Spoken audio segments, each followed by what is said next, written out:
morning everyone. Today will be discussed PPC curve, production possibility curve.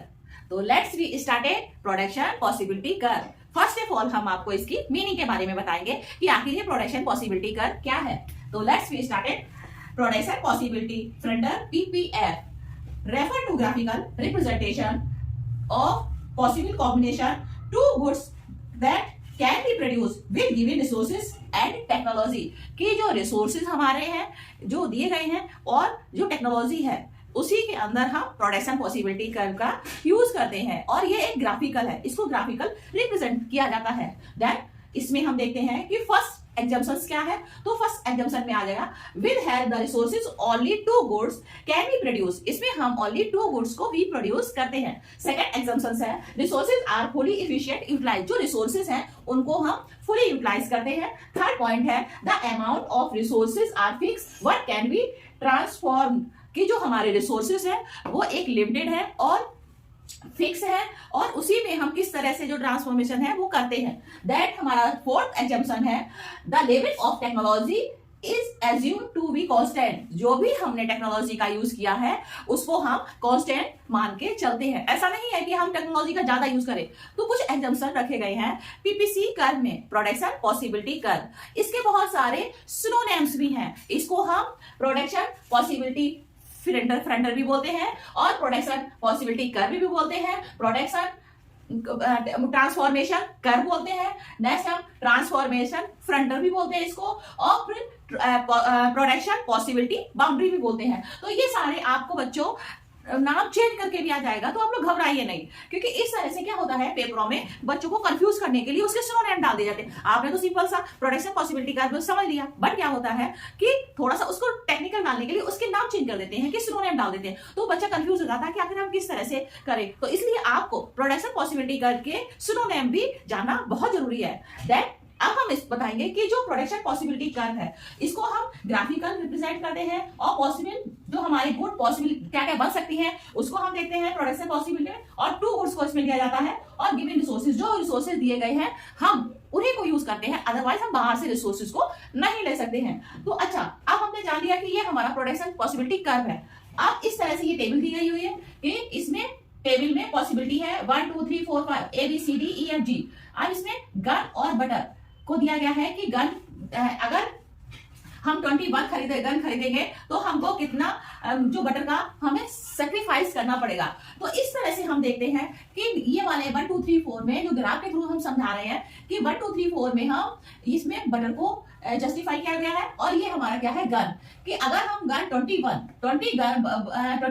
Gun को खरीदते हैं तो हम बटर को इसमें अभी कुछ नहीं खरीदा है. अब इसमें क्या है, जब हम क्या करते हैं इसको निकालने के लिए आप इसको इस तरह से कर सकते हैं, इस तरह से आप कर सकते हैं. तो इस तरह से क्या है आपका इजी आपको समझ में आ जाएगा और आप इसको आसानी से निकाल सकते हैं. क्योंकि अगर आपको बटर खरीदना है 21, अगर आपको एक बटर खरीदेंगे तो आपको गन को थोड़ा सा कम करना पड़ेगा. जो गन है वो 21 से 20 तक रखनी पड़ेगी. दैट सेकेंड में अगर आपने 2 बटर को खरीदा तो आपको 18 गन ही लेनी पड़ेगी. सी में हम देखेंगे कि आपने 15 गन को 3 बटर को खरीदा है तो आपने जो कितना सेक्रीफाइस कितना किया है 3 का सेक्रीफाइस किया है.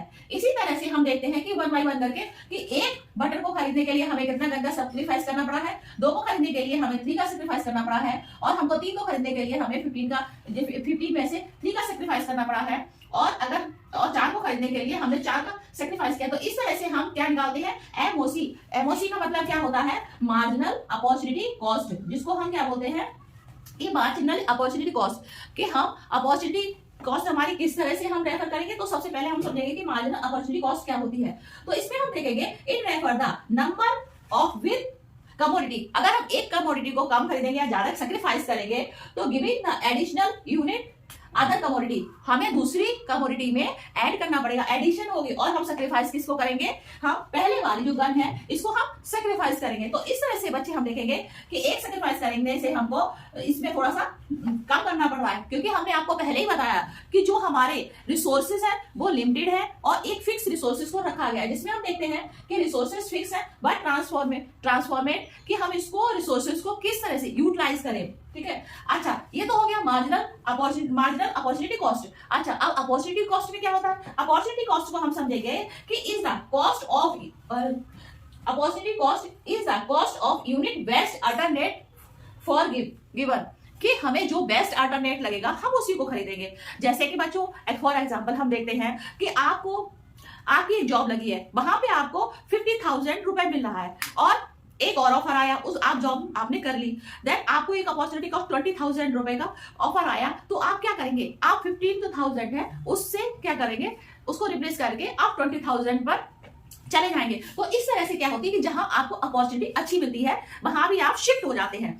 तो इस तरह से जो ग्राफ है वो भी शिफ्ट होगा, उसके बारे में भी हम आपको बताएंगे। बट उससे पहले हम आपको बताएंगे कि ये एमओसी और अपॉर्चुनिटी कॉस्ट में क्या क्या अंतर है। और ये जो डेल्टा है इस तरह से क्या बनता है, ये जो डेल्टा बनता है और डेल्टा से क्या है, ये जो डेटा चेंज हो रहा है, तो इस तरह से जब चेंज होता है तो फिर क्या हम देखते हैं कि चेंज होने से जो कितना चेंज हुआ, तो ये चेंज को समझाता है कि इतना चेंज हुआ है, इतने चेंज में हमको इतनी क्या चेंज करके हमने सेक्रीफाइस करके दूसरी हम चीज को ले सकते हैं। तो इसी तरह से हमने देखा है कि अगर हम 20 से 1 यूनिट अगर सेक्रीफाइस कर रहे हैं पहले, तो हमको 21 मिल रहा है और हमने सेक्रीफाइस करके 18 पे हमने 2 यूनिट को सेक्रीफाइस किया तो हमको 18 गन मिल रही है। इसी तरह से हमने अगर 3 यूनिट को सेक्रीफाइस किया तो 15 यूनिट मिल रही है, गन मिल रही है। और अगर 4 को हमने सेक्रीफाइस किया तो सिर्फ हमारे 11 हो गई। तो इस तरह से अगर हम नीचे जो सेक्रीफाइस करेंगे तो हमारा क्या नीचे स्लोप डाउनवर्ड स्लोपिंग जाएगा, क्योंकि एक तरफ से हम सेक्रीफाइस कर रहे हैं और एक तरफ से हम चीजों को यूनिट को ले रहे हैं। अगर एक यूनिट को सेक्रीफाइस करेंगे तो दूसरी यूनिट बढ़ेगी।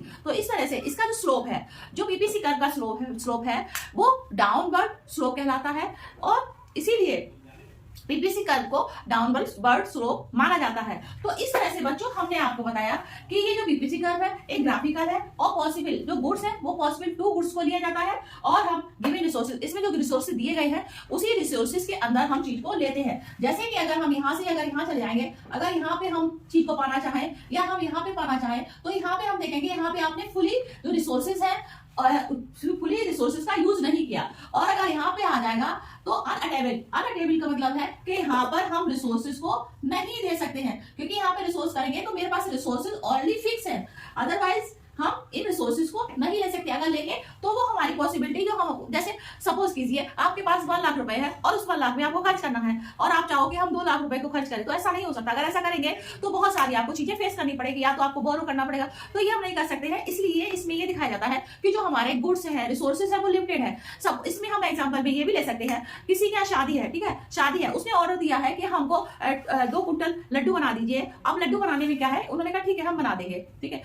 आपके पास लैंड, लेबर और जो कैपिटल है वो एक लिमिटेड है, वहां पे एक जो लेबर लगी हुई है वो भी लिमिटेड है।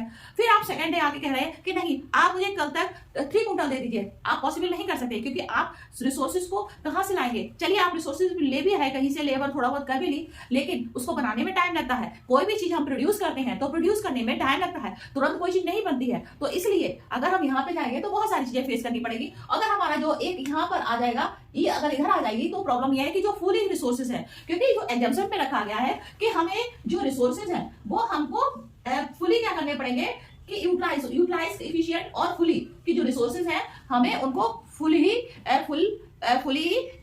रिसोर्सेज लेने पड़ेंगे जो कि एजम्पशन में रखे हैं। अगर हम रिसोर्सेज को फुली यूज नहीं करेंगे तो आपको प्रॉफिट भी नहीं होगा। तो इस तरह से बच्चों हमने बताया कि किस तरह से जो पीपीसी कर्व है वो पीपीसी कर्व, इसको हम प्रोडक्शन पॉसिबिलिटी कर्व भी कहते हैं, और production possibility frontier, production possibility boundary, transformation curve, transformation frontier. तो ये सारे जो 5 सिनोनिम्स हैं वो इस नाम से भी जाना जाता है। इस तरह से बेटा हमने आपको प्रोडक्शन पॉसिबिलिटी कर्व के बारे में बताया।